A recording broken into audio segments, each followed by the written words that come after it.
Vamos dar início a essa tarde cultural. Já é a quarta tarde que a gente faz e geralmente é assim no Zoom, pelo Zoom e sendo também divulgada pelo YouTube. Queremos agradecer imensamente a todos que estão nos acompanhando e de maneira especial queremos agradecer àqueles que estão dando apoio técnico aqui para que possamos ir adiante com a transmissão deste momento, que é um momento de reflexão, mas ao mesmo tempo um momento de ouvir uma boa música e de poder crescermos juntos na busca, no entendimento de coisas tão preciosas e tão importantes para nós, como essas matérias que fazem parte aí especificamente da coordenação de cultura geral do nosso seminário Reverendo José Manuel da Conceição. Damos então as boas-vindas a todos, em especial ao Reverendo Davi Charles Gomes, o Reverendo Doutor Davi Charles Gomes, que aceitou de pronto o nosso convite para falar sobre esse tema que é tão instigante. Que Deus o abençoe e estaremos com os ouvidos atentos aí às informações que o Reverendo Davi nos trará. Está conosco também o Reverendo Estênio, que fará a parte musical desta tarde cultural, e estamos aí esperando um momento ao vivo, Estênio. Enquanto isso não ocorre, talvez no próximo semestre, o nosso diretor já está aqui, já estão mandando aí um recadinho para ele, uma indireta, né, para que a gente possa, no próximo momento, talvez ter o Estênio aqui ao vivo e poder compartilhar da boa música que ele sempre nos dá e nos apresenta. Então é isso. Então vamos lá, vamos assim já dando as boas-vindas a todos, né, mencionar a nossa gratidão pela maneira como Deus tem sustentado esta casa, o Seminário Reverendo José Manuel da Conceição, e essa é uma oportunidade que a gente tem na coordenação de cultura geral. Então nós temos aqui a alegria de receber nesta tarde o Reverendo Davi, que nos dará a honra de ouvir sobre esse tema ligado à epistemologia, que é uma das matérias, né, importantes da filosofia. E então a nossa coordenação de cultura geral está muito feliz com essa oportunidade de poder transmitir isso a outros que estão perto de nós, principalmente os alunos que são beneficiados por meio dos nossos professores e de irmãos convidados. O Reverendo Davi já tem sido uma bênção constante no nosso seminário, ao longo de muitas palestras que já deu, tanto em semanas teológicas, em conferências, em outros momentos na vida do nosso seminário. Temos aqui junto o grupo de estudo, o grupo de estudos Baven, que também está por perto, mas o apoio é da congregação JMC, que deu aí todo o apoio, acampou aí com a ideia, a motivação, nos apoiou, motivando para a continuidade desse projeto. Então, queremos agradecer à congregação, o apoio também da Jurete, para que isso possa se tornar uma realidade. Então, o convidado desta tarde é o nosso querido Reverendo Dr. Davi Charles Gomes, ministro presbiteriano e doutor em estudos históricos e teológicos, mas com concentração em apologética, pelo Westminster Seminar, e nós temos a alegria de recebê-lo para tratar de um assunto que, por certo, alguns dos nossos aqui já acompanhou através de um artigo que é de grande valor, de grande qualidade, importante para a gente compreender, entender o tema e avançar nesse estudo a respeito da suposta morte da epistemologia e o colapso do fundacionalismo clássico. Então, será esse o tema desta tarde. Teremos aí alguns minutos para ouvir o Reverendo Davi, que fará uma exposição sobre este tema. E nós queremos apresentar também o Reverendo Estênio Márcios, que nos trará aí a música nesse momento, ele que vai nos ajudar. É uma tarde cultural, uma tarde que tem música, e a gente pode refletir também na música, na poesia do Reverendo Estênio, Nós que já tivemos essa oportunidade em tantos momentos na vida do JMC também. Então vamos lá, vamos passar desde já a palavra ao reverendo Estênio para nos apresentar aí 2 músicas nesse momento. E eu vou pedir aos demais que fechem os seus vídeos para que só o Estênio fique com o vídeo aberto e assim será feita a transmissão dele pelo canal do YouTube e o canal do JMC. Queremos, desde já, agradecer, reverendo Estênio, e a palavra está com você para nos trazer aí 2 músicas. Boa tarde, irmãos. Obrigado pelo convite tão amável feito a mim. É um privilégio e uma honra participar novamente com os irmãos dessa tarde cultural. Eu vou começar com uma canção que fala sobre a perenidade da palavra de Deus diante desse mundo em que tudo passa. Então a canção chama-se Para Sempre.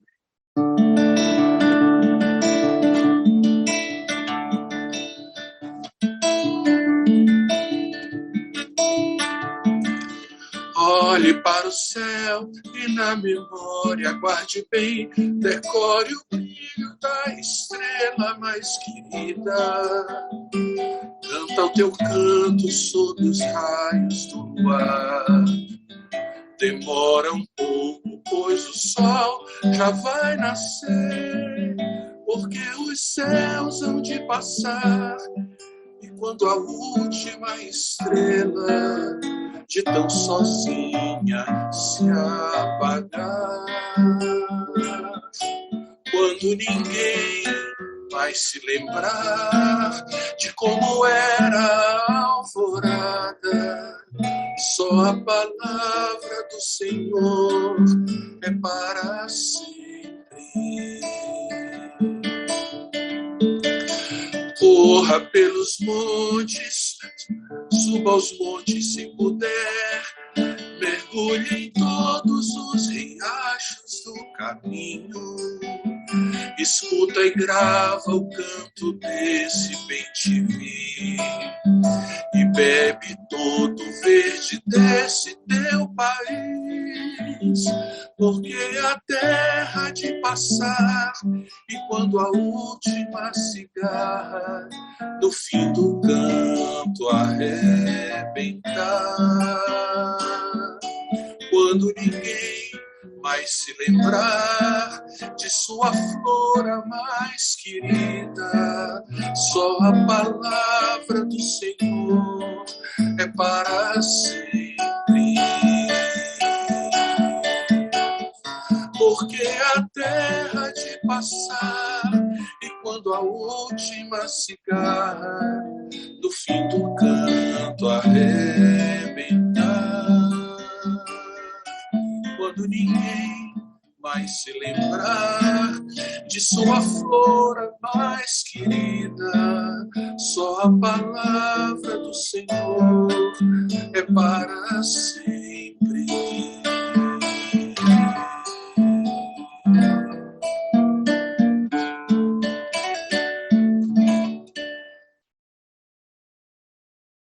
Agora uma canção chamada Canções à Meia-Noite, e é sobre esse privilégio, essa bênção, que é sobre esse momento tão abençoador que é o momento de composição, de poder compor ao Senhor um cântico de louvor.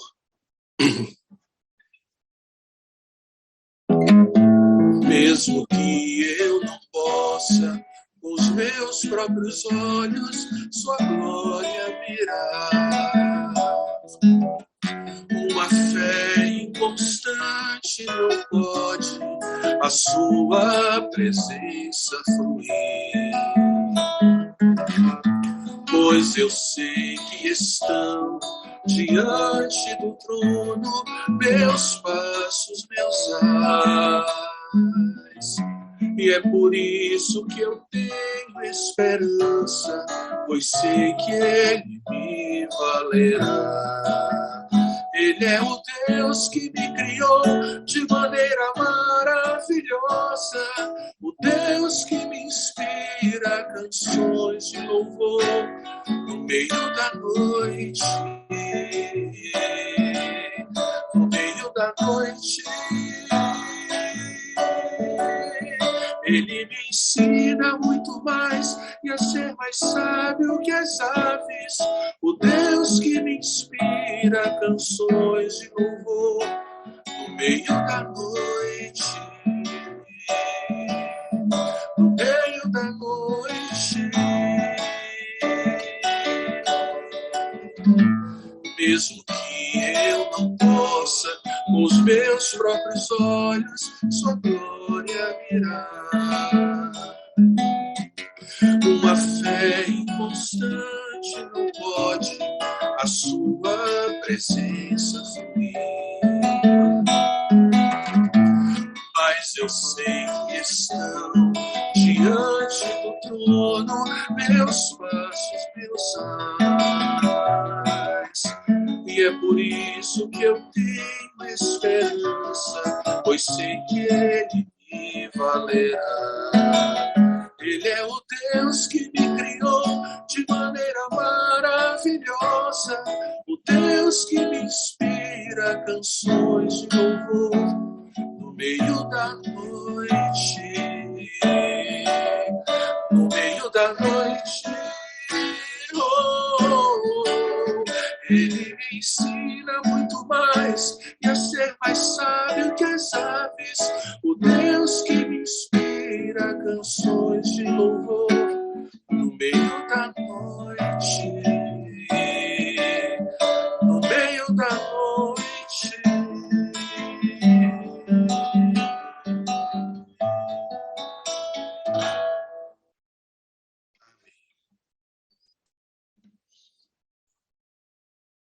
Obrigado, irmão Estênio. Deus abençoe. Inspirador. Agradecemos a sua presença aqui no nosso meio, na Tarde Cultural. Que Deus continue a abençoá-lo. Ainda ouviremos o reverendo Estênio hoje. E é uma alegria poder ter esse momento junto com ele.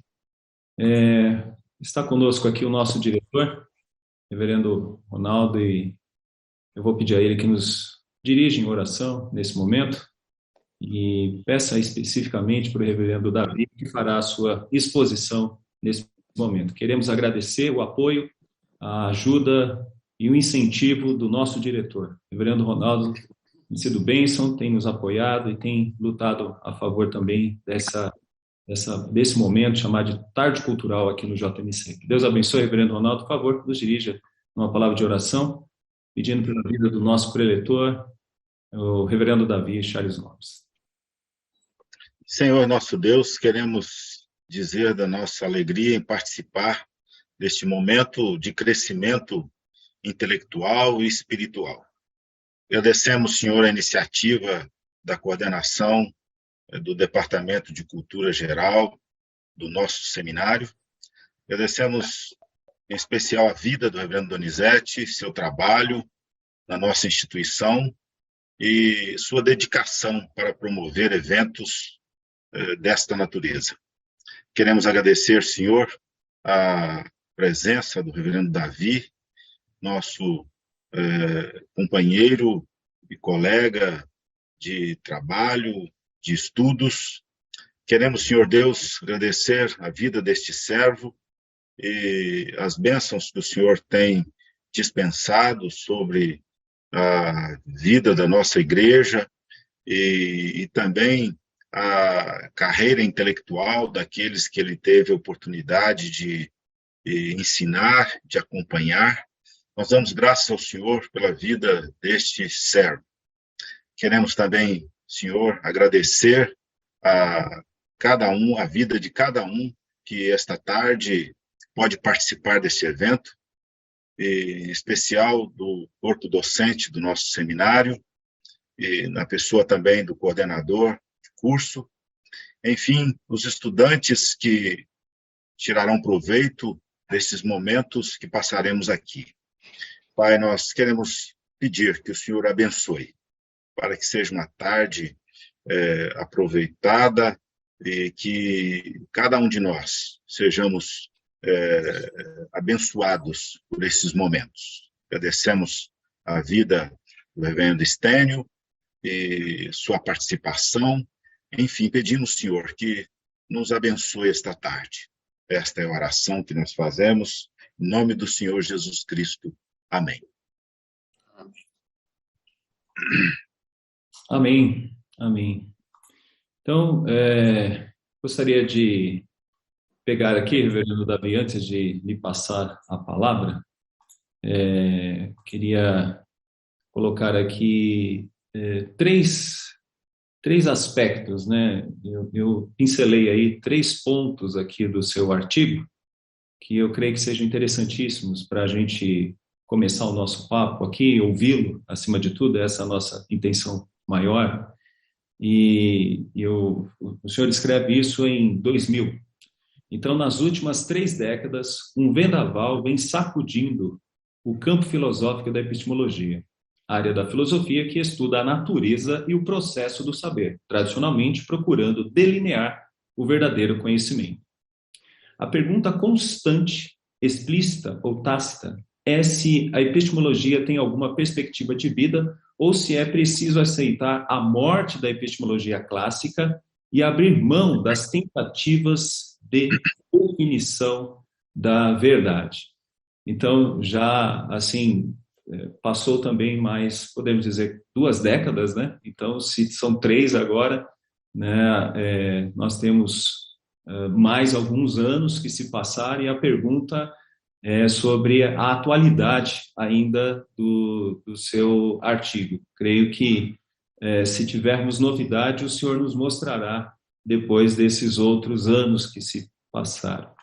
E a outra questão é, talvez um exame dessa confusão esclareça algumas dúvidas e auxilie aqueles para os quais a reflexão teológica é de suma importância no resgate da posição que lhe tem sido negada desde o despontar da ciência moderna e do racionalismo iluminista. Então, o senhor vê aí uma oportunidade interessante, né, nesse processo aí que parece uma grande confusão, e como que nós, que temos um carinho, um amor todo especial pela teologia, devemos estar atentos a isso.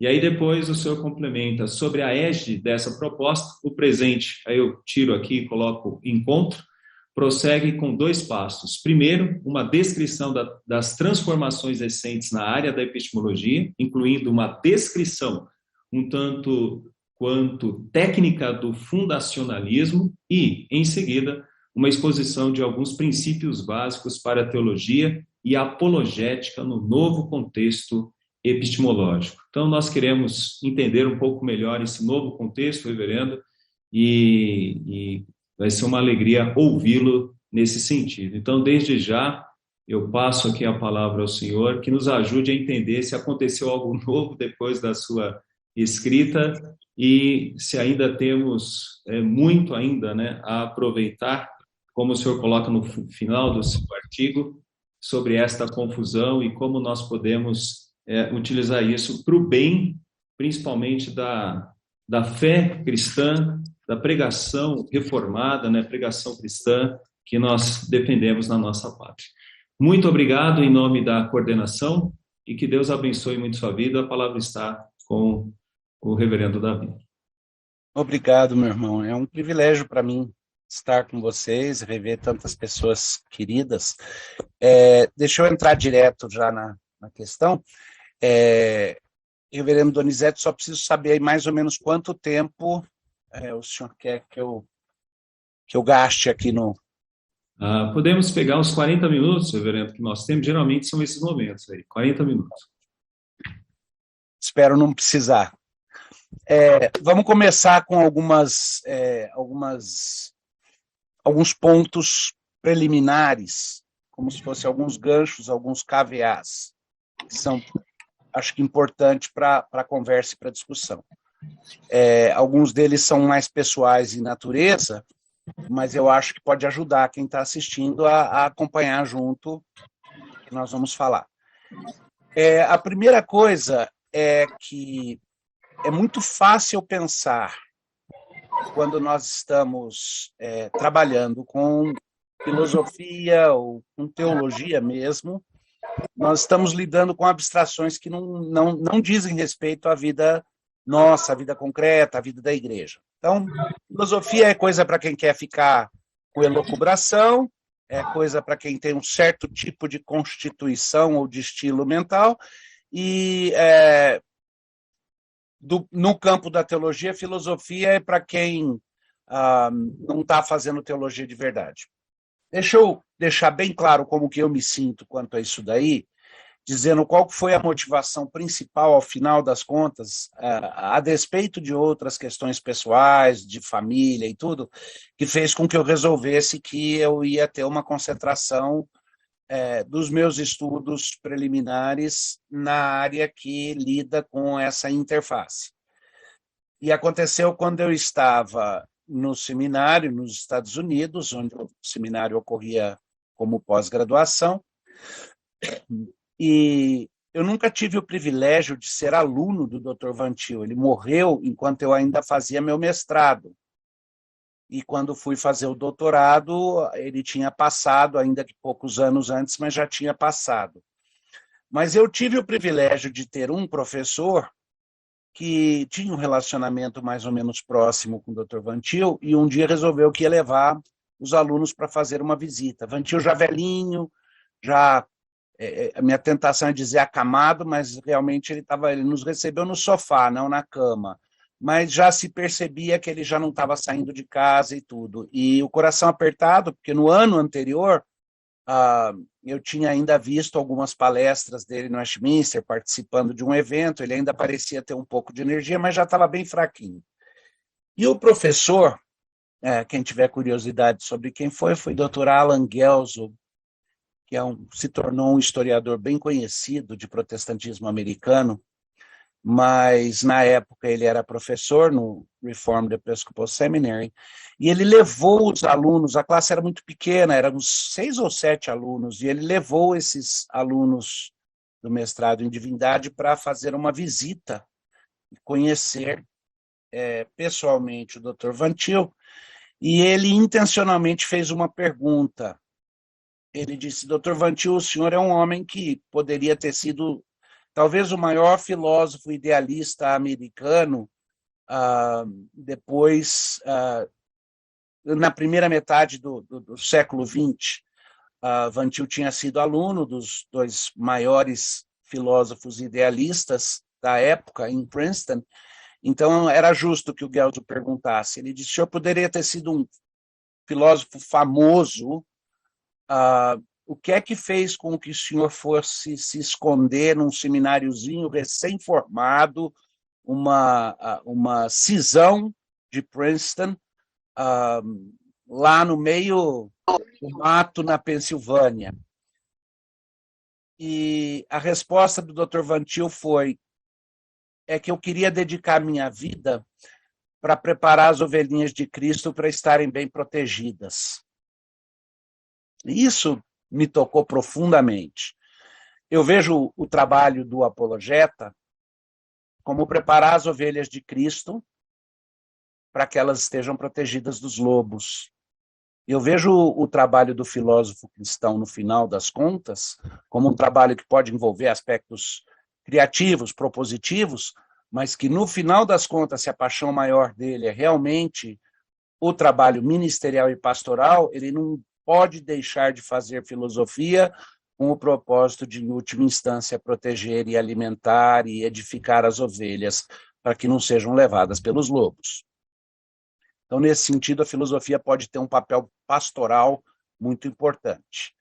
A segunda coisa é que, apesar do assunto já ter algum tempo, e eu preciso me acostumar com a ideia, foi interessante ler o trechinho que o reverendo Donizete colocou ali no começo, onde eu digo que foi nas últimas 3 décadas, e de fato já se passaram 20 anos.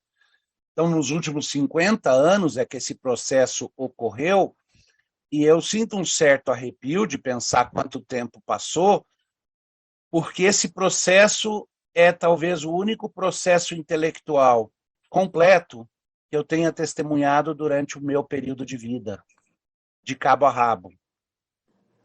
Quando esse processo começou nos anos 70, começo dos anos 70 ainda muito menino, mas meados dos anos 70 em diante, eu já tinha o interesse de ler o material. Então é um processo que eu acompanhei. Durante os anos 80, quando esse processo, que eu vou chamar de morte do fundacionalismo, estava acontecendo, eu já estava nos meus estudos e acompanhei como que ele aconteceu e, em alguns momentos, acompanhei de forma pessoal. Parte era porque a gente respirava aquele ar, lia aquele material, mas parte é porque várias das figuras que tiveram papel central ali, as não cristãs, algumas delas, e as cristãs, de uma forma mais especial, foram figuras que eu tive o privilégio de ouvir ou de participar de alguns cursos deles, coisa desse tipo. E o terceiro ponto é que eu poderia resumir tudo o que vou falar agora contando uma conversa que eu tive repetidas vezes, talvez 2 ou 3 vezes, lá meados para final dos anos 80, com meu pai, reverendo Vadislau. É que, na época, o Jacques Derrida, filósofo desconstrucionista conhecido por todos, cuja área de origem era a área da literatura, a teoria literária, mas que acabou se tornando um dos filósofos importantes no processo que, de certa maneira, nos traz até hoje, com as novas filosofias dominantes. Jacques Derrida estava dando um curso de verão na Universidade de Vila Nova, que fica em Filadélfia, onde eu morava, e sendo verão, o curso de verão era algo que até alguém atarefado como eu, com meus estudos e tudo, tinha condições de fazer. Era um curso de curta duração, com várias horas por noite, eu creio que 2 semanas, nem me lembro ao certo, teria que dar uma olhada aí nos meus alfarrábios aí para lembrar quanto tempo durou, mas um curso bem breve. E eu me lembro de participar das palestras, ouvi-lo falando, depois ouvi professor Caputo, também da Vila Nova University, que também teve um papel importante nisso. E eu me lembro de chegar em casa, em algumas das ocasiões depois dessas aulas, e dizer ao meu pai, pai, esse material é incrivelmente perigoso, é pernicioso, esse material chega na raiz das coisas e ele perverte a essência da nossa forma de ver a realidade. Ele não mexe só com erros e acertos, ele reverte o jogo todo, e isso é muito perigoso. Enquanto ficar no campo da teoria literária, enquanto ficar no campo da filosofia, da hermenêutica filosófica e da epistemologia, vai causar estrago entre os intelectuais. Mas o dia que isso for absorvido pela cultura geral, e eu temo que um dia vai virar a nossa cultura, a nossa civilização de cabeça para baixo. Eu tenho sido lembrado disso e da minha afirmativa ali, quando eu olho e vejo que aquilo que a gente chama de wokeismo, na expressão americana, a lacração, aquela atitude de transformar todas as coisas em lutas por diferentes tipos de justiça, justiça de gênero, justiça econômica, justiça ambiental, essa tentativa de reversão completa, isso que eu chamaria de uma inversão moral que acompanha junto, que é quando aquilo que antigamente nós considerávamos como valores morais se transformam no seu oposto, né? Então, hoje, algumas pessoas afirmariam, não só em ambientes intelectuais, mas até em outros ambientes, que a luta por justiça social demanda que você não trate as pessoas como iguais, que você não acredite como acreditava Martin Luther King, que o sonho que ele expressava era um dia meus filhos viverão num país onde uma pessoa não será mais julgada pela cor de sua pele, mas pelo conteúdo de seu caráter. E hoje em dia, nessa inversão moral que nós vivemos, o que é afirmado é, não, as pessoas basicamente precisam ser julgadas baseado nas especificidades que elas têm de cor, condição econômica, cultura, e as únicas pessoas que realmente representam a verdade são aqueles que estão na periferia, são os rejeitados, são os trans de uma forma ou de outra, e não estou só falando de transgênero, mas toda a ideia do trans. Eu vejo o mundo se preparando para glorificar o transhumano.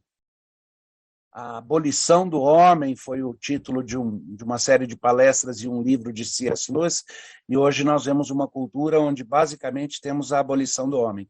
E eu olho para trás e eu vejo como os mergulhos pós-modernos inauguraram esse processo. Quando François Lyotard escreveu a sua obra A Condição Pós-Moderna, que, de certa forma, formalizou e polarizou o reconhecimento de uma nova fase onde a modernidade ficaria para trás, que alguns chamariam de ultramoderno, se não me engano, François Lyotard publicou isso em 67, o ano em que nasci.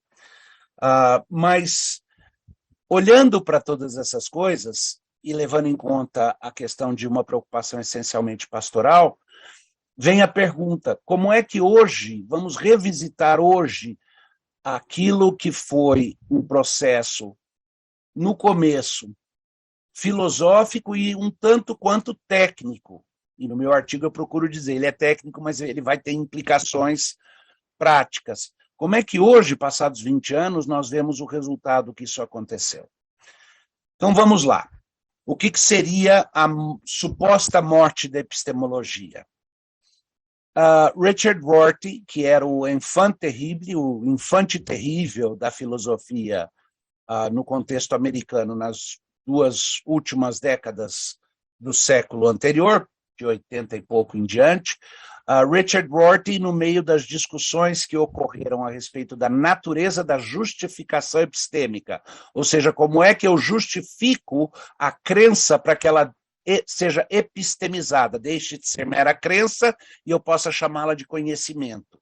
E nessas discussões, Rorty disse, é chegado o momento em que nós não teremos mais nenhuma justificação para as nossas crenças, senão aquilo que os nossos pares e colegas consensuarem. Então ele fez a famosa piada de dizer, a verdade é aquilo que os meus colegas epistemologistas me permitirem asseverar como verdade.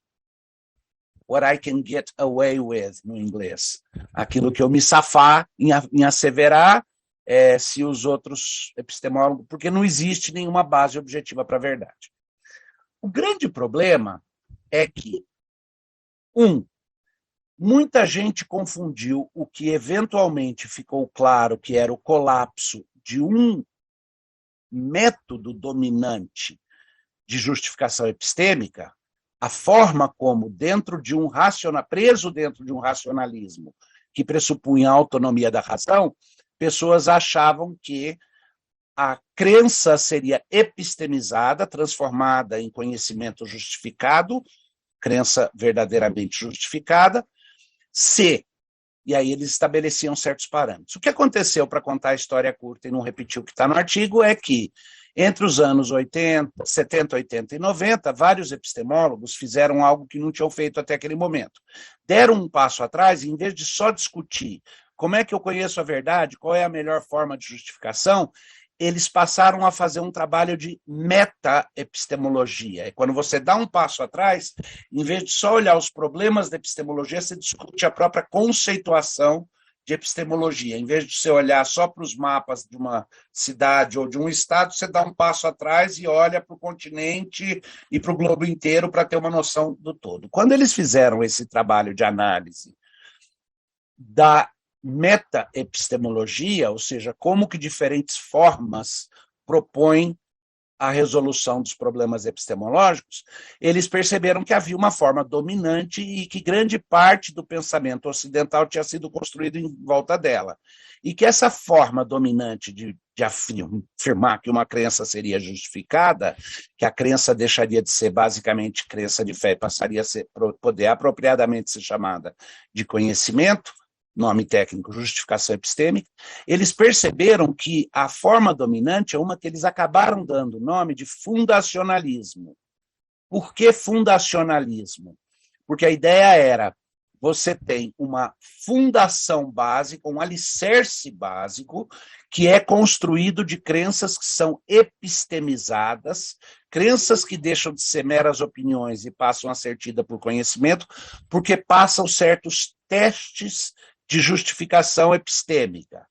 E essas crenças viram a base de uma pirâmide onde construções posteriores são feitas por processo de derivação racional, derivação lógica, no qual eu tenho crenças básicas, que passam certos testes, e em cima delas eu crio, vamos dizer assim, eu crio afirmativas compostas, que dependem para a sua segurança nas crenças básicas. Então, eu construo um segundo patamar de crenças derivativas, e em cima dessas crenças derivativas eu ainda posso construir um outro patamar, e no formato de uma pirâmide eu vou chegando até o ponto em que eu tenho crenças altamente sofisticadas e compostas que foram desenvolvidas, mas eu garanto a justificação epistêmica dessas crenças, afirmando que ou elas são baseadas em crenças básicas, ou elas são derivadas de crenças que são baseadas em crenças básicas, ou derivados de crenças que são derivadas de crenças baseadas em crenças básicas, e aí vai o processo todo. Quando eles identificaram isso e perceberam esse formato, e o nome é por causa da ideia de um formato de pirâmide.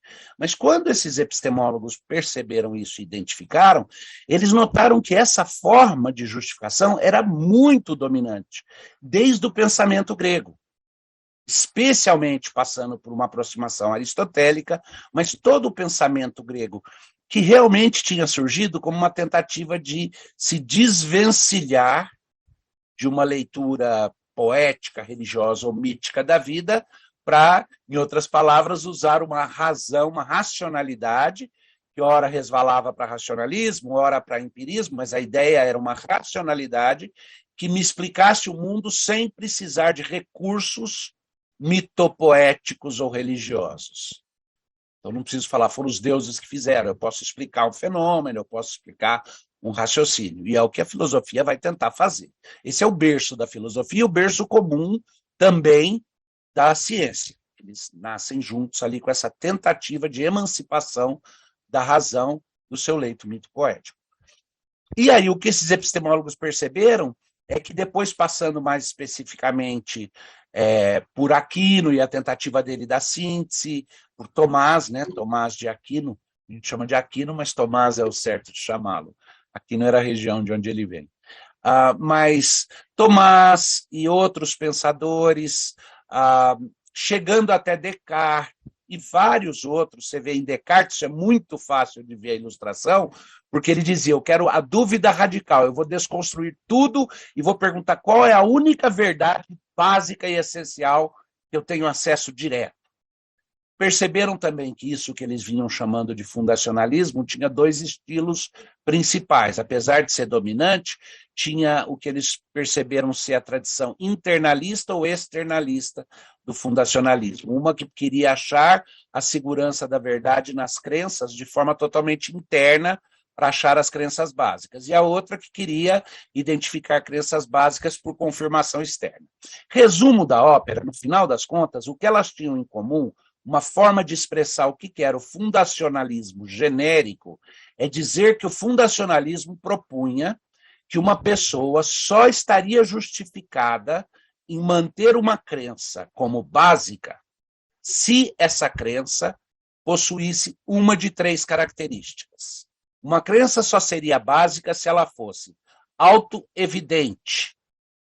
Eu estou falando com você agora, poderia ser argumentado como autoevidente ou não.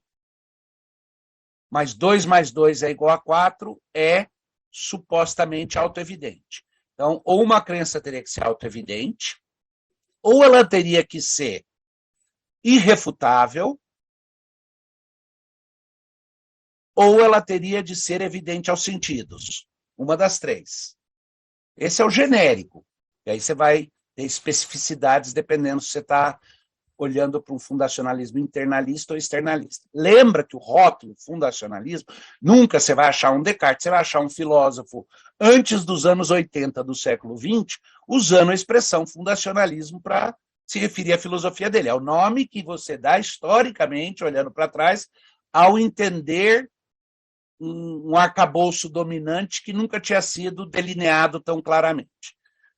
Mas, então vamos lá, para uma crença ser verdadeiramente básica, no fundacionalismo genérico, ela precisa ser autoevidente, irrefutável ou evidente aos sentidos.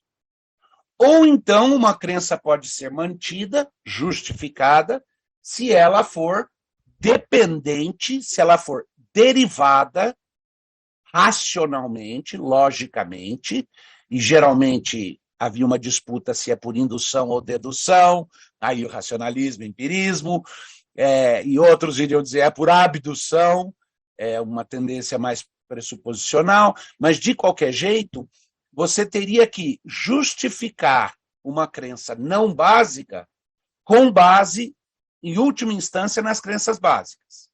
Um processo curto ou longo de derivação, mas nas crenças básicas.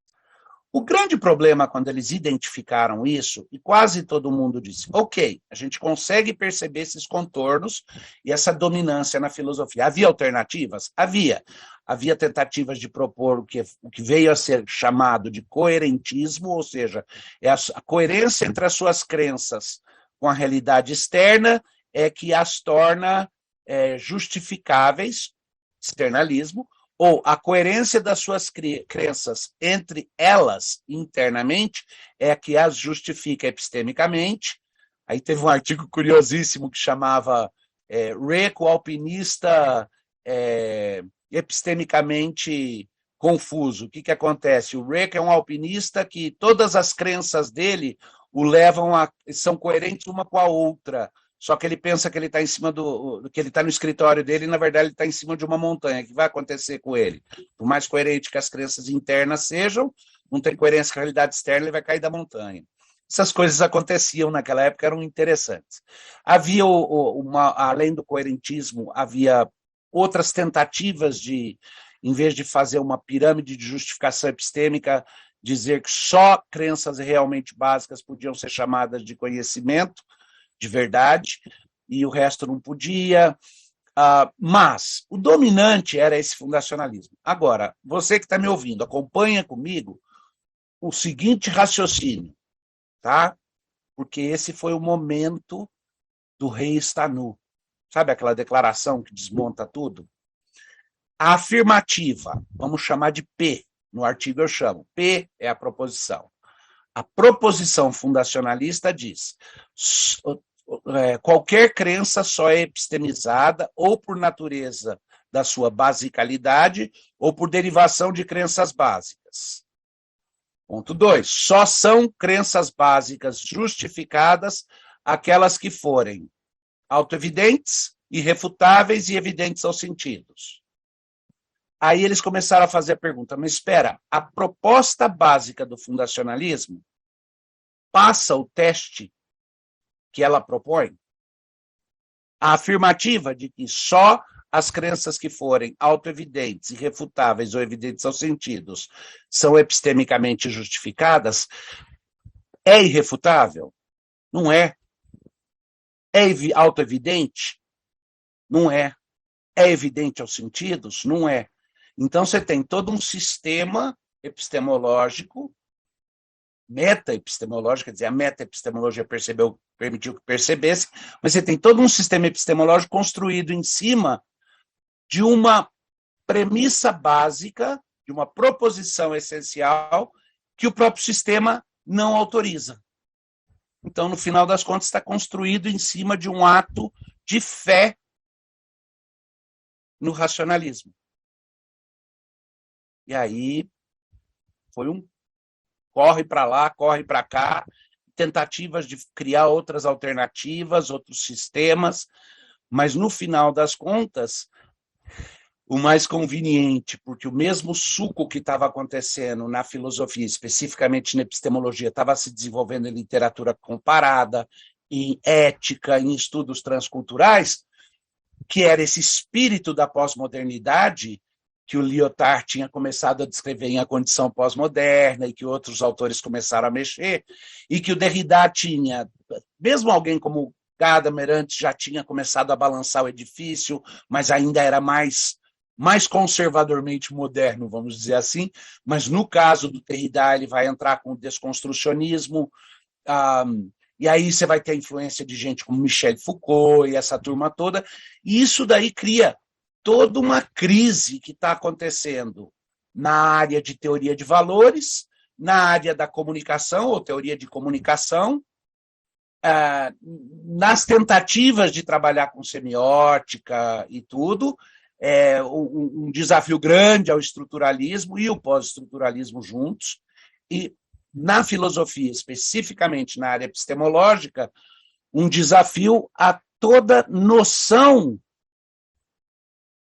de que a epistemologia passasse além, fosse mais do que um mero ou jogo de palavras ou construção de um edifício. Seria jogo, no final das contas. Era uma tentativa de construção de narrativa, mas que não tinha nenhuma condição de ser oferecida como, do mesmo jeito que havia uma rejeição de metanarrativas, se rejeita também a ideia de que seja possível ter princípios meta-epistemológicos, e diz que, na verdade, a epistemologia é tão carente de universais quanto são todas as outras narrativas.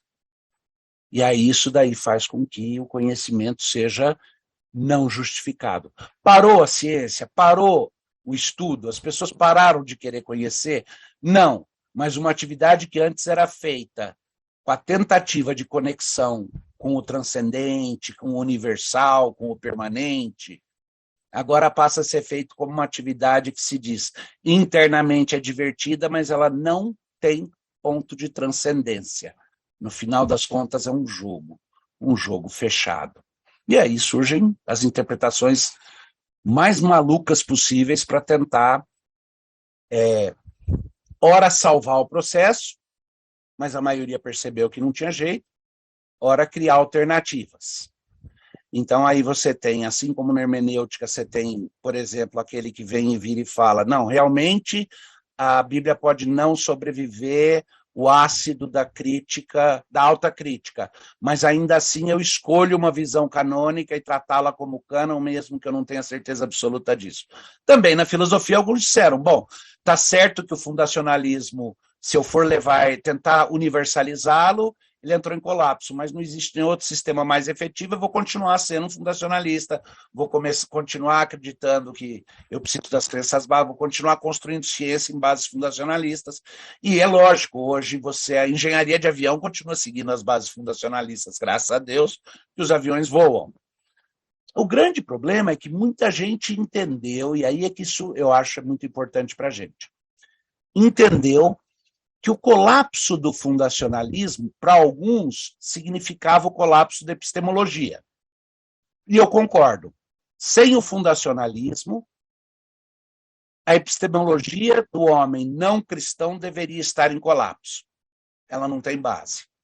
Mas muitos cristãos pensaram que o colapso do fundacionalismo era de duas coisas, ou algo a ser contraposto, eles agiam como se o cristianismo fosse uma forma de fundacionalismo. Com a diferença de que, talvez você queira dizer, as crenças realmente básicas são as reveladas nas escrituras ou alguma coisa desse tipo.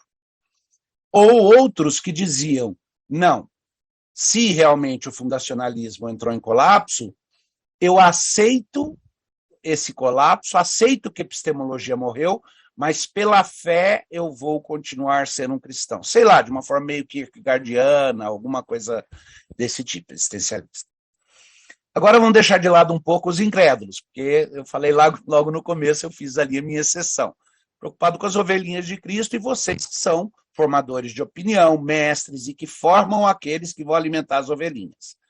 Então, falando com vocês, meus irmãos, eu creio que os dois perigos que nós precisamos enfrentar no começo do século XXI, e que eu creio chegam até agora, mas agora estão muito mais graves, em primeiro lugar, assumir a posição relativista de aceitar o irracionalismo pós-moderno ou ultramoderno e tentar alguma solução mística, fideísta ou existencialista para preservar a nossa fé. Porque isso não é diferente do que Schleiermacher fez. Não, a autocrítica realmente destruiu a fé, mas eu não preciso dela porque é o sentimento religioso, então eu preservo a fé. E todo mundo que falava, vou salvar a teologia, vou salvar a religião, acabava com ela, né? Hegel veio com o mesmo propósito, Kant veio com o mesmo propósito, pensa no estrago. Schleiermacher também. Então, de um lado, nós temos muita gente dentro do campo teológico, mas também aí filosófico, cristãos que estão trabalhando com filosofia, que aceitam a premissa relativista, a premissa pós-moderna, desconstrucionista da epistemologia, e vão querer preservar a fé de alguma outra forma. E, ao fazê-lo, eles negociam o seu compromisso, que não é um compromisso abstrato, como Aristóteles, Platão, Sócrates e muitos outros filósofos tinham, porque o nosso compromisso não é com uma verdade abstrata, é com uma verdade pessoalizada, que chama Jesus Cristo, aquele que afirmou, eu sou o caminho, a verdade e a vida. Então, o compromisso com a verdade é o compromisso com Cristo. A mente de Cristo, ao ser reproduzida, produz uma visão real do mundo, é verdadeiro conhecimento. Então, a gente não pode aceitar a premissa desconstruída da epistemologia, mas, ao mesmo tempo, não pode tentar salvar a nossa visão teológica e a epistemologia, que a nossa visão teológica inclui, ou melhor, tem em sua base, simplesmente reafirmando o fundacionalismo, porque o fundacionalismo nunca foi essencialmente cristão, porque ele tem um pressuposto que, não examinado, é muito perigoso. E aí eu vou chamar de pressuposto racionalista. Ele pressupõe que a verdade seja meramente formal. Até Santo Agostinho, meu maior herói na teologia, depois do apóstolo Paulo, período do Novo Testamento e do apóstolo Paulo, num dos textos dele, Solilóquios, ele tem um argumento que ele põe lá, se não me falha a memória, eu creio que é assim, os Solilóquios. Ele diz assim: é fácil provar que a verdade dura para sempre e nunca perecerá. Porque ainda que a verdade viesse a perecer, seria verdade que a verdade teria perecido. Portanto, a verdade permaneceria e nunca pereceria. Só que esse raciocínio transforma a verdade num mero conceito lógico. A lei da não contradição. É um conceito abstrato de verdade. Mas a Bíblia, toda vez que falou de verdade em termos de pacto, em termos de relacionamento, em termos de aliança. Verdade com V maiúsculo é Jesus Cristo. Ele é a verdade. O logos de Deus, a lógica divina, é a verdade. Então, a tentativa de um racionalismo abstraído da relação coram Deo, da relação com Deus, sempre foi danoso. Ele sempre presumia a autonomia da razão humana. Ora, para nós cristãos, especialmente reformados, nós sabemos que o ser humano não é autônomo em nenhum sentido. Nós cremos na soberania de Deus. E aí nós vamos dizer que, porém, a lógica é autônoma. Um dos meus grandes heróis, que me ensinou tanto sobre lógica, sobre pensar de forma racional, alguém cujos livros tiveram profundo impacto em minha vida, mas tristemente chegou a alguns extremos exatamente porque não percebeu que a Bíblia nunca tratou da razão e da justificação epistêmica em termos abstratos, mas sempre em termos do relacionamento de Deus com o seu povo, da lei de Deus.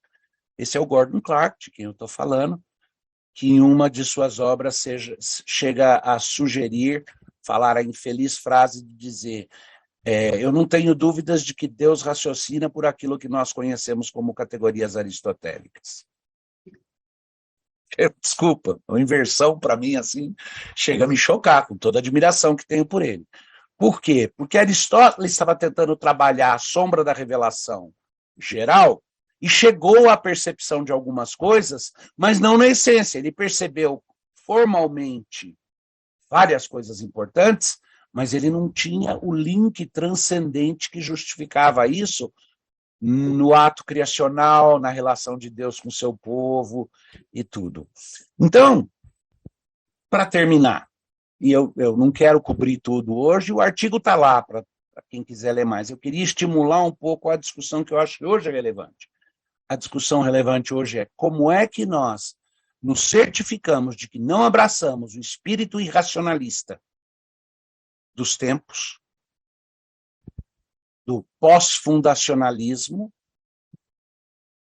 e, ao mesmo tempo, como que nós não incorremos no erro de achar que nós vamos preservar a sã teologia e a filosofia cristã boa, simplesmente reafirmando um fundacionalismo que, de fato, já tinha, de início, o defeito de presumir a autonomia da raça humana.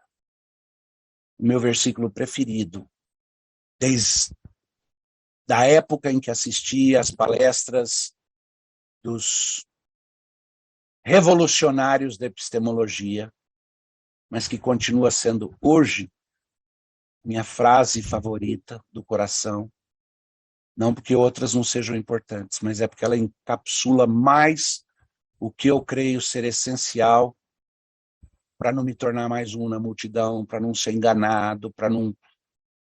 E é o que o apóstolo fala em Romanos, quando ele diz, seja Deus verdadeiro e todo homem mentiroso. Acho que foi Lacan que disse, tudo que passa pela minha consciência é mente. O nosso coração é uma fábrica de ídolos, disse Calvino. E isso significa que até a nossa própria razão pode virar um ídolo quando ela é dissociada de sua dependência constante do Deus que está presente, se revela e se relaciona.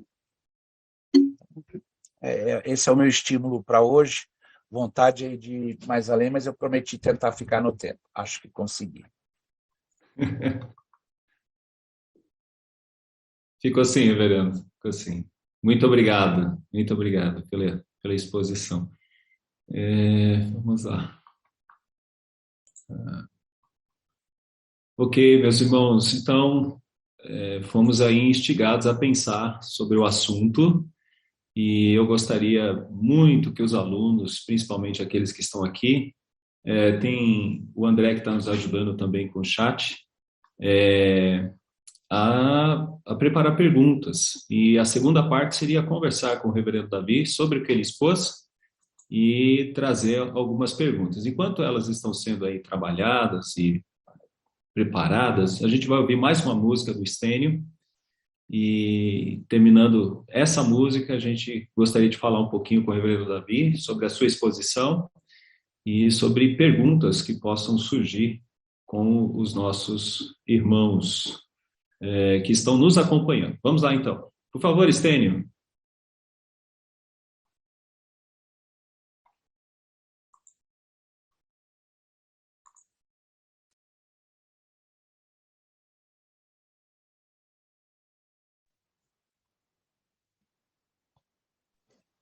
Oi, estão me ouvindo? Oi? Agora sim. Estão me ouvindo? Agora pois sim. Não. Pois não. Essa canção chama-se Quando Eu Voltar para Casa.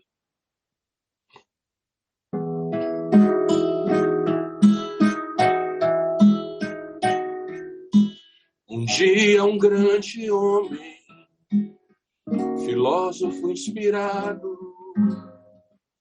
chegou a uma sábia conclusão. Num rasto de humildade, quiçá sinceridade, não teve medo de dizer: só uma coisa eu sei, eu nada sei.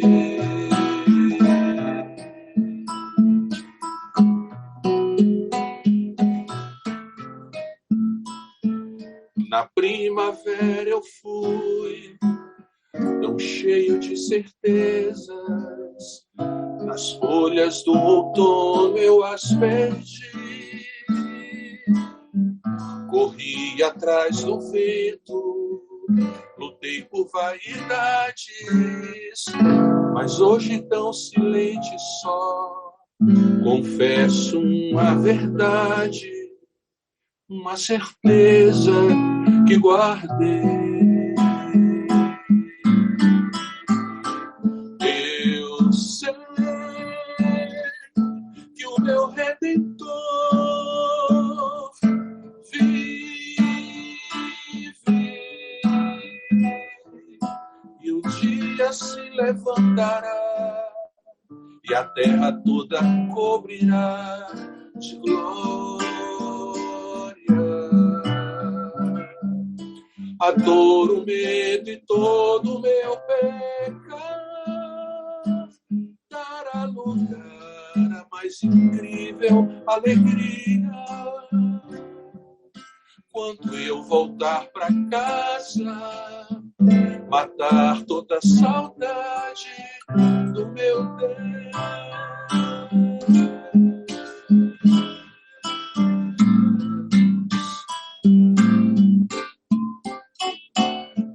Eu sei que o meu Redentor vive e um dia se levantará e a terra toda cobrirá de glória.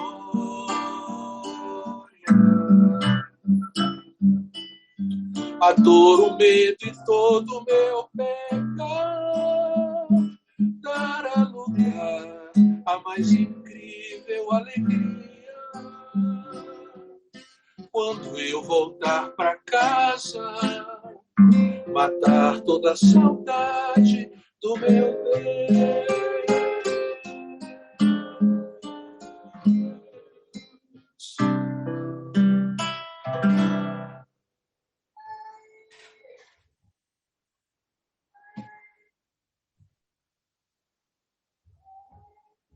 Obrigado, nosso irmão Stênio. E ficamos felizes aqui com essa poesia e chegaremos nos céus e continuaremos estudando e entendendo melhor a eternidade na pessoa do nosso Deus, mas sem os pesos do pecado e sem as dificuldades que nos assediam nesse mundo, né? Muito bom. Vamos para algumas perguntas. Alguém aqui do grupo gostaria de alguma pergunta depois da palavra do reverendo Davi, por favor?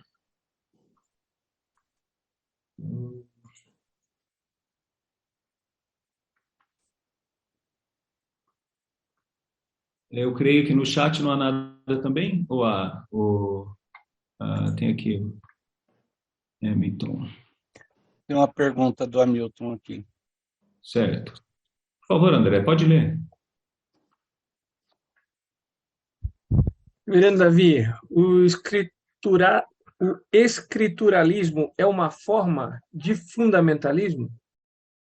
Eu acho que é fundacionalismo que ele quer dizer, né? É, fundacionalismo. Fundacionalismo, acabou de corrigir. Ok. Uhum. Então, vamos lá, depende. Em primeiro lugar, tem que definir o que é que está sendo usado o rótulo, e é difícil quando a gente só discute rótulo, né? Escrituralismo. Se ele está sendo usado para dizer a pessoa que acha que as escrituras são um fundamento básico, eu creio que não. Eu creio que dá para trocar fundacionalismo e fundamentalismo do ponto de vista de uma filosofia, do ponto de vista da construção de uma dogmática, até dá para fazer isso. Interessante que, na época, colega meu, quando eu escrevi aquele artigo, expressou, era um colega doutor também, trabalhava junto, e expressou apreciação e disse para mim: agora eu tenho certeza que se você trocar a palavra fundacionalismo por fundamentalismo no seu artigo, ele continua ficando em pé. Então o que você está fazendo é uma crítica ao fundamentalismo também. E eu tive que dizer a ele: você tem razão, você é correto, só que a razão pela qual você preferia que eu usasse o outro termo é onde nosso pensamento filosófico vai divergir, porque você gostaria de ser um antifundamentalista. E eu só não creio que a resposta fundamentalista seja exatamente a bíblica, no sentido que o termo é usado. Bom, só um pouquinho de história. Então, escrituralismo. Se eu quero dizer por escrituralismo um apego ao texto das Sagradas Escrituras como revelação essencial, não. Porque a Bíblia não é um livro de axiomas, mas ela é um livro cheio de proposições, mas dados num contexto pactual, de relacionamento pactual, de Deus com seu povo. Assim como a revelação geral na natureza e na própria consciência humana, também não é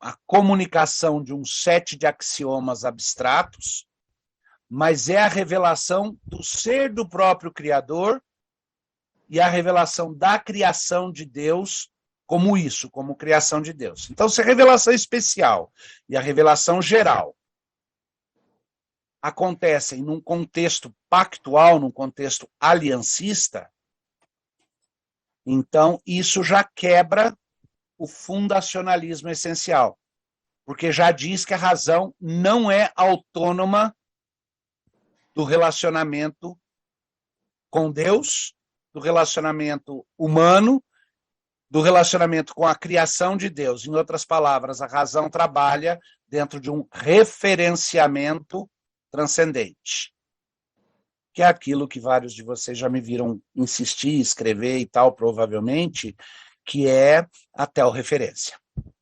Então, eu creio que é isso que impede que seja. Agora, se por escrituralismo está falando de um literalismo, onde ao invés de olhar para a Bíblia e entender a revelação bíblica, eu simplesmente assumo ou caço nelas, nas escrituras, um bando de pretextos para justificar certas axiomatizações que eu fiz, se não é a Bíblia que está falando, mas eu uso ela como um texto de pretexto para certas crenças que eu quero sustentar, aí sim incorreu no erro do fundacionalismo, e aí vai virar, sim, um fundamentalismo, onde o próprio conceito de verdade é abstraído do relacionamento de Deus com o seu povo. Ok. Mais uma pergunta aqui feita no chat pelo Caio Ferraz. Foucault, Derrida, Lyotard e Hort eram todos de extrema esquerda, assim como os principais nomes do movimento pós-modernista. Podemos afirmar que eles eram indivíduos que chegaram a conclusões relativistas sobre epistemologia e depois encontraram abrigo em uma ampla variedade de convicções políticas, ou é o inverso disso? Então, o que veio primeiro, o esquerdismo deles ou o esquerdismo deles? Que a gente está falando como se fossem duas coisas distintas e não é. Uma é o posicionamento, a afirmativa de posicionamento político especificamente dito, e sim, todos eles, de uma forma ou de outra, altamente influenciados pela escola de Frankfurt, mas querendo ir além da escola de Frankfurt. Você não teria um François Lyotard se você não tivesse um Herbert Marcuse antes. Ele precisou do material que o Marcuse produziu. Então, num sentido, filosoficamente, eles estavam todos influenciados pelo marxismo, mais especificamente o marxismo da escola de Frankfurt. E participaram desse processo também. Mas não é que eles estavam em várias escolas e assumiram as posições de ultramodernidade e, eventualmente, então, fizeram uma escolha política de ir para a esquerda. O pensamento filosófico deles já era o pensamento historicista hegeliano. E o pensamento historicista hegeliano foi um passo de tremenda importância no divórcio da racionalidade com seus pontos de transcendência. Hegel vai tentar salvar a religião e salvar a razão humana, propondo que a razão é um processo histórico. Marx vai ser um pouquinho mais consistente e vai pegar e falar, não só é um processo histórico, mas é um processo histórico sans metafísica. Nada de metafísico nele, é materialista. Mas todos eles estão querendo.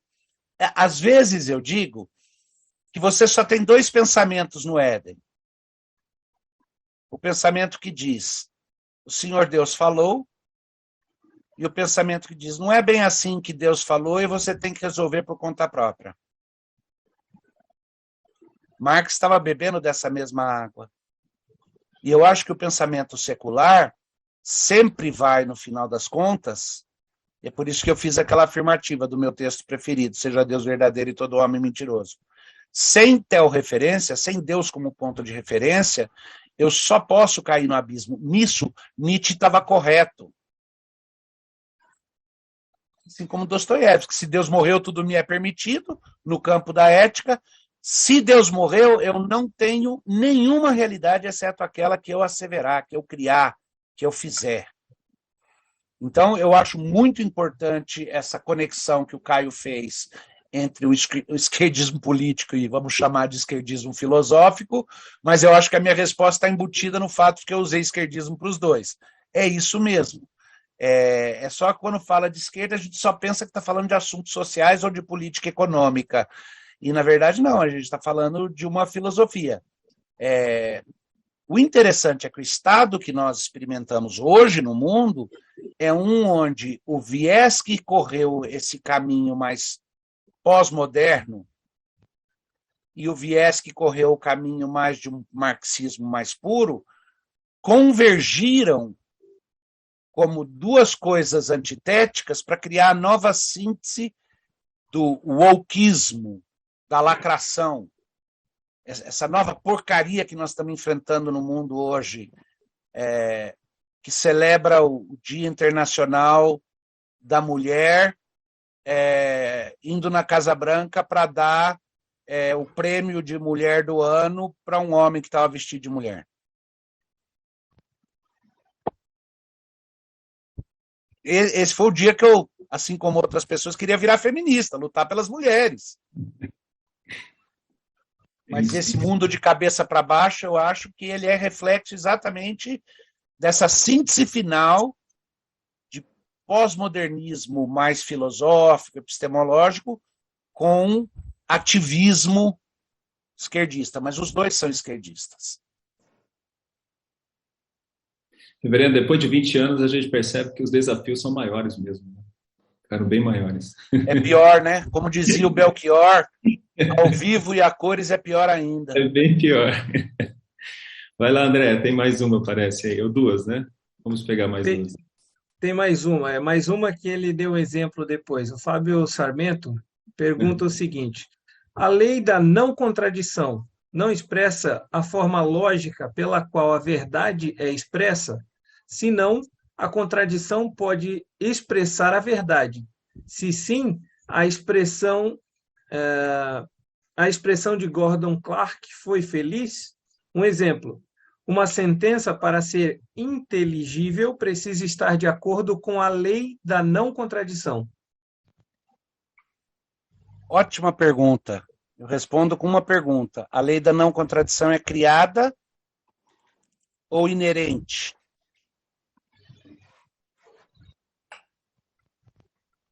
Se ela for inerente, Deus está submisso a ela ou ele é o autor? Vou dizer o que eu creio. Eu creio que a lei da não contradição é parte, que é uma forma como Deus escolheu expressar algo essencial do seu próprio ser. Mas a lei da não contradição só permanece verdadeira porque Deus assim o determina, porque ele escolhe expressar esse aspecto do seu ser e compartilhar conosco. Então a lei da não contradição é revelada. Ela não é descoberta igualmente por todos, ela é revelada por Deus. E ela é revelada por Deus porque faz parte da intencionalidade divina. Aí alguém poderia dizer, sim, mas Deus poderia escolher quebrar a lei da não contradição? Aí é que eu falei, se é um reflexo que ele escolheu mostrar de quem ele mesmo é, Deus nunca vai ser o que ele não quer ser. A pergunta é, por compulsão ou é a escolha ativa daquele que é, essencialmente, o eu sou eterno? A frase que o Fábio colocou é: a lei da não contradição é lógica, logo Deus é lógico e nós somos sua imagem. Eu faria uma pequena correção. A lei da não contradição é lógica. Logo, ela revela algo a respeito de Deus que ele mesmo nos revelou, e assim somos convidados, como imagem dele, a seguir a lei lógica, a seguir a lógica. Por que essa diferença? Porque se eu transformar qualquer coisa em algo que está atrás de Deus, mesmo que um conceito abstrato, eu estou desrespeitando a diferença entre criador e criatura. Eu estou cometendo um erro ontológico ao pensar que a natureza da existência divina e a natureza da existência humana são análogos. Existe uma analogia epistemológica, porque fomos criados imagem e semelhança de Deus. Mas não existe analogia entes. Eu creio que aqui nisso estava enganado. Porque o ser de Deus faz parte de uma categoria ontológica singular, seres não criados. E tudo o resto está do outro lado do abismo ontológico. São coisas criadas e objetos criados. Então, eu tenho muita dificuldade em jogar qualquer coisa para o lado de lá, porque eu não preciso, porque Deus atravessa esse abismo constantemente no seu ato criador e no seu ato revelador. Então, essencialmente, eu estou dizendo, a lógica é revelada por Deus. Ah, mas ela é essencial a ele? Sim, Deus nunca vai revelar alguma coisa como sendo parte do caráter dele se aquilo não for essencial a ele. Bondade também é essencial ao ser de Deus, justiça é essencial ao ser de Deus, verdade é essencial ao ser de Deus. Mas nenhuma dessas coisas está como uma categoria abstrata por trás de Deus a qual ele precisa se submeter. Não existe lei atrás de Deus. A lei flui do próprio ser dele. É isso que eu quero dizer quando eu luto por uma visão que seja pactual, aliancista, e que não abstraia axiomas e aí procure transformá-los no universal. O universal mesmo é a lei de Deus, a revelação de Deus, o caráter de Deus. Esses são meus universais. Essa é uma discussão que é bem longa, daria para carregar muito. Ok, André, tem mais perguntas? Não, é só o Fábio Sarmento aqui Então, argumentando ainda, tá bom, dizendo mas que a lógica faz parte do ser de Deus, logo a lei da não contradição é lógica. Só finaliza. Eu acho que eu antecipei aqui e respondi essa parte aí na minha a última parte do que eu falei. Mas muito boas perguntas, meu Fábio. Obrigado, Fábio. Muito bom. Meus irmãos, já estamos aqui a 16h29. Eu falei ao nosso diretor que 16h30 estaria terminando. Eu creio que não temos outras perguntas, não? Reverendo Davi, parece assim, parecia que foi só um trisco, assim, foi muito rápido e de grande valor. Não podemos aceitar de forma alguma essa desconstrução e ao mesmo tempo não podemos assumir uma posição relativista, irracionalista, mística e fideísta. Eu acho que isso é excelente. Eu queria só deixar aqui mais uma fala sua, que eu achei que fechou muito bem o artigo, ficou muito bom. Uma visão cristã da natureza do conhecimento e de sua fonte, aliada a uma noção clara do contexto de significado de todo saber, torna secundária a questão estrutural e estabelece um contexto meta-epistemológico que não carece de uma visão estrutural monolítica, mas abre a possibilidade de múltiplas perspectivas unidas transcendentalmente na intencionalidade de sua teorreferência e pressuposicionalmente na revelação geral e especial de Deus, a primeira sempre à luz da segunda. Magnífico. Isso mostra a preciosidade da nossa teologia, visão reformada, e o quanto nós temos a dizer, como o senhor disse aí na expressão, nessa confusão toda, a gente tem algo tão claro, tão nítido, e que nos dá tranquilidade em continuar com a nossa pregação, com os nossos ideais, com os nossos símbolos de fé, como a gente tão grandemente defende e respeita. Muito obrigado, reverendo doutor Davi, foi muito... Eu que agradeço aí o carinho e a atenção de vocês. E eu espero que os alunos tenham tido aí a oportunidade de meditar um pouco mais numa linha mais filosófica, é claro, mais cristã, e entendendo uma problemática que está aí, mas que o doutor Davi mostrou que há como encará-la, entendê-la e responder, sendo como crentes, aqueles que honram o que é cunhado pelo reverendo Davi de teorreferente. Muito bom, muito obrigado, reverendo Davi. E para encerrar, vamos ter mais uma música e depois tem o sorteio de um livro. Nós procuramos aqui trazer um livro que pudesse representar a nossa editora. Afinal de contas, é bom causar aí uma preocupação com a nossa editora, que tem sido zelosa com o material fiel à palavra, e nós vamos depois aí fazer esse sorteio dessa obra Teologia no século XX, do Greens e do Olson, tá bom? Então, os alunos terão a oportunidade aí de, pelo menos um, receber essa obra na sua mão. Vamos lá, reverendo Estênio, muito grato também pela música, que falou bastante aos nossos corações nesta tarde também. Vamos lá, vamos ouvir um pouco mais. Tá saindo o som? Tá sim, Estênio, tá sim. Eis que habitavas dentro de mim, e eu te procurava do lado de fora. Eis que disforme lançava-me assim sobre as belas formas de tuas criaturas. Estavas comigo, mas eu não estava contigo.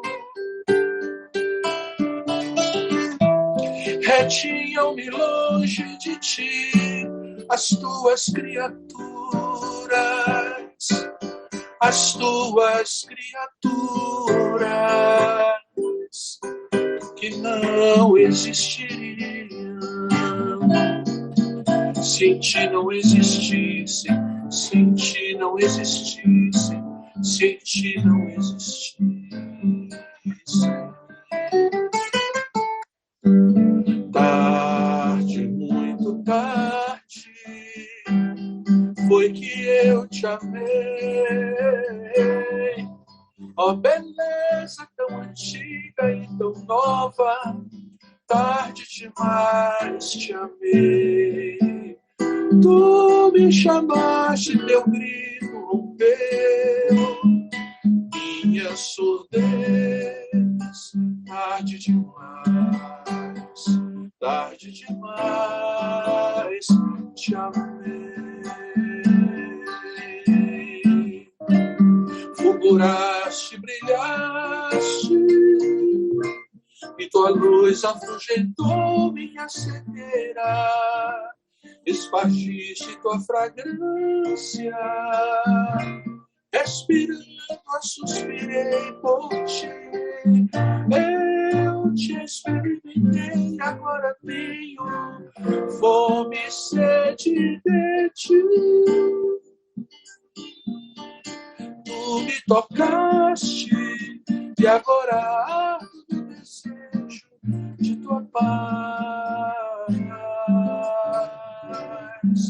tarde, muito tarde, foi que eu te amei.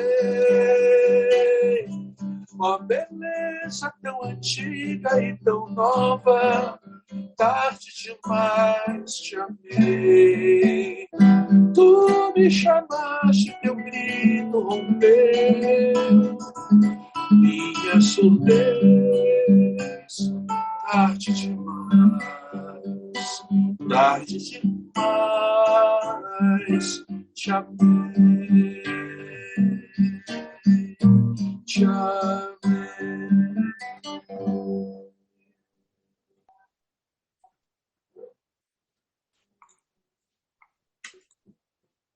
Que lindo, meu irmão.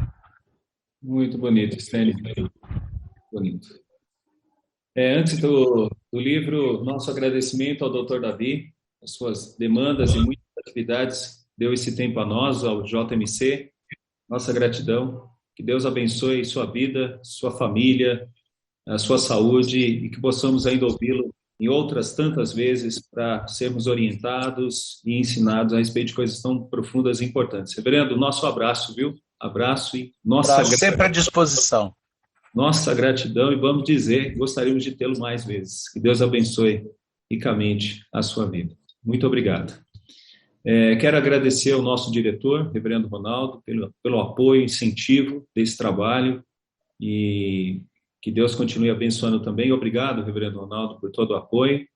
Quero agradecer ao Grêmio dos alunos, Reverendo Boanerges Ribeiro, e na pessoa do reverendo seminarista André, né, agradecer.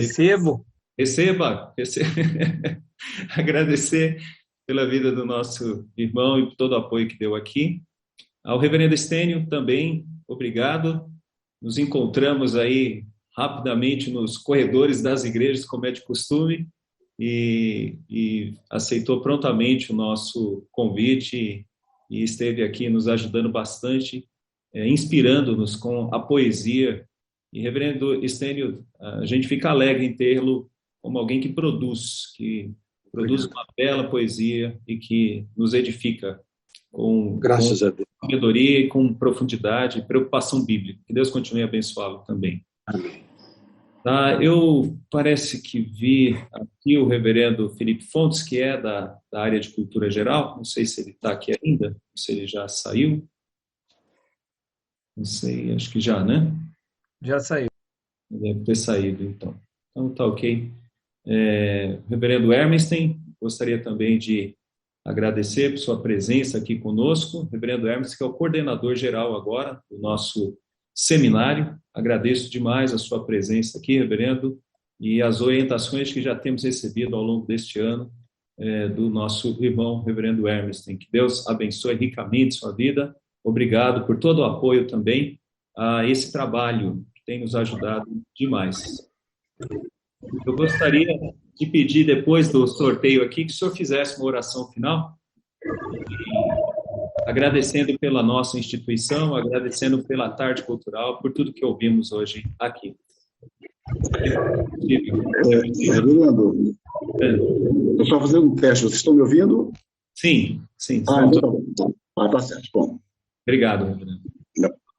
Eu gostaria de pedir ao André que fizesse aí o sorteio, pelo menos para os nossos irmãos aqui ficarem do livro Teologia no século XX, dos anos críticos do século XXI.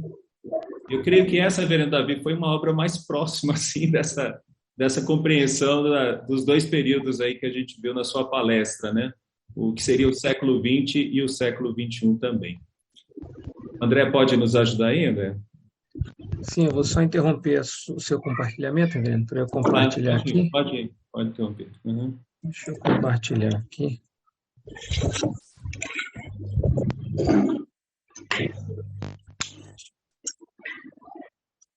Aqui é rapidinho. É só clicar aqui, já vai sair. Jonathan Florencio, ele ainda está aí? Jonathan Florencio. Nós tínhamos muitos aqui, né, no próprio Zoom, e muitos também no... Então, Depois a gente passa para ele. Pode ser, André? Pode ser, pode ser. Então tá bom. Depois passamos para o nosso irmão. Reverendo Ronaldo, alguma palavra antes da oração final do reverendo Hermes? Tem alguma fala? Apenas dizer da nossa satisfação em participar dessa iniciativa da coordenação de cultura geral e, nesta oportunidade, nos trazer o reverendo Davi para o nosso crescimento intelectual e poder compartilhar com os nossos estudantes acerca desta área do nosso seminário e do nosso programa, que é tão importante para a preparação, como bem diz aqui, repito, pela terceira via, no preparo das ovelhinhas, não é isso, reverendo Davi? Muito importante esse trato pastoral, mesmo na área filosófica e, em particular, na área apologética, né? E também poder ouvir e ser edificado com os poemas que foram aqui entoados pelo nosso irmão reverendo Stênio. Muita alegria poder ouvir.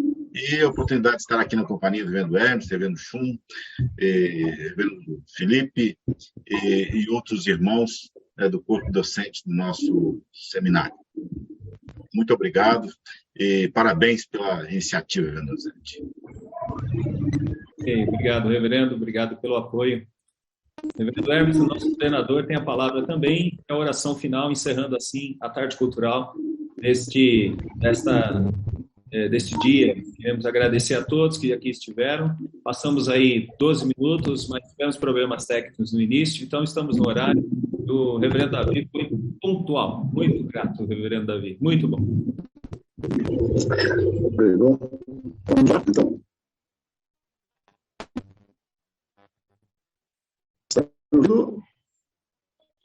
Está um pouco ruim, reverendo. O som não está bom. Eu estou vendo. Talvez O som está bem.